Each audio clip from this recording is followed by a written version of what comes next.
Alright guys, today we will be discussing how the Civil Rights Movement moved to the Black Power movement. On January 1st of 1963, the Rumor Fair Housing Act in California was signed and turned into law, and it forbade any landlords, property owners, or anybody from discriminating against potential homeowners or renters based on their race, ethnicity, religion, their gender, marital status, or physically handicapped.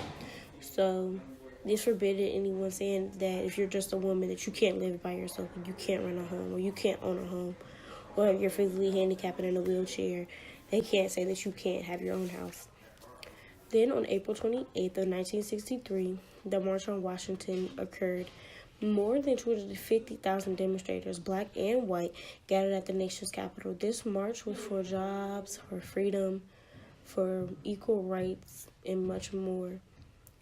Moving to early of the next year, March 11th, 1964, Malcolm X left the Nation of Islam.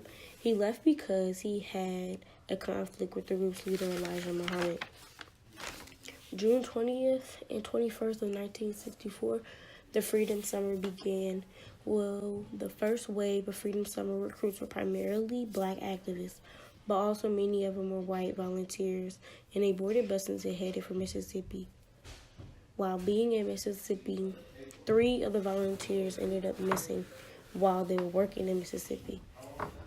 Next, on July 18th of 1964, the Harlem riot happened. This riot happened because a white policeman shot a 15-year-old African-American boy. Only one person died, but 100 were injured, and several hundred were arrested. July 24th of 1964 through July 26th of 1964, shortly after the Harlem riot, the Rochester riot happened. And this was because a policeman arrested a 19-year-old African-American male who was publicly intoxicated. And he was at a block party in Rochester, New York. The rumors made the police seem more violent and more vicious than what he was, which ended in several thousand people being arrested, most of them being black men through the ages of 20 and 40, and they were all employed, and they had no prior police record. Then on July 2nd of 1964, the Civil Rights Act signed by President Lyndon B. Johnson was basically put into law, and this outlawed segregation in all public places, and this required employees to have equal opportunity for black people to get jobs, and that nobody could discriminate against them for their gender, their color, or their ethnicity, or their religion either. And if they did not abide by this law, they pulled their government funding from their projects. Then on October 14th, Martin Luther King won the Peace Prize. And shortly after he won the Nobel Peace Prize on February 9th of 1965, he met President Johnson. He met with President Johnson, and President Johnson vowed to pass voting rights for legislation. And he vowed to do it ASAP. And then February 21st of 1965, Malcolm X was assassinated at a protest rally in Harlem. New York members of the Nation of Islam were the ones who assassinated Malcolm X.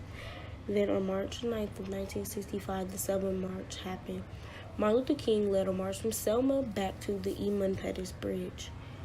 Following that, later in the year, the Black Panther Party was founded on October 15th of 1966 in Oakland, California.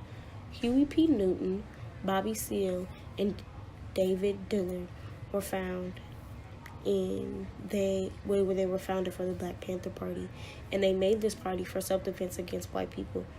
On April 4th of 1968, Martin Luther King ended up being assassinated. He was assassinated at the Lorraine Motel in Memphis, Tennessee. His assassinator, James Earl Ray, pled guilty, and he had 99 years in prison. Going later a few years, the first black mayor was the mayor of a southern state, and the state was Atlanta, Georgia. And so he was the first to be a black mayor, and he was the first to be a black mayor of a major southern city.